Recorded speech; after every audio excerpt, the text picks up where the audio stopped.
Jimmy? The town that lasted as long as coal. A place Mike Stevens says is no longer there, but the search is on to bring it back. Don't bother scouring maps of Lackawanna County for the place we'll visit this time on the Pennsylvania Road. We'll look at some bits and pieces of Edgerton next on the Pennsylvania Road. Finally here at 6, it was gone in the wink of history's eye, a little town in Lackawanna County. Mike Stevens tells us more about the search to bring it back to life. A creek runs through it, loud in the quiet of the place that once was. I'd get up sit on top of the mountainside up there, look down in the valley. I could actually smell the bread baking in the ovens. The children at school, that large building there, the outhouses are behind it.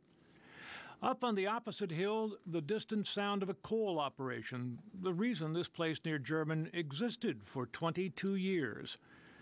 And there is Edgerton, Patchtown, Edgerton. It lasted as long as the coal. A town that if you walk through the woods up there now, you think you're just in the woods. You never know there's a town there. Dale Kecklock, one of the researchers of the Edgerton story. But the master storyteller here is Joe Kranitsky. When I was about 12 years old, my parents took me up into to the town of Edgerton.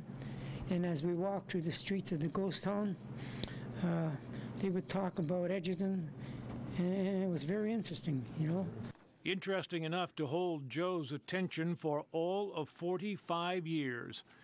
The bits and pieces that made up the short life of Edgerton, many of them are here.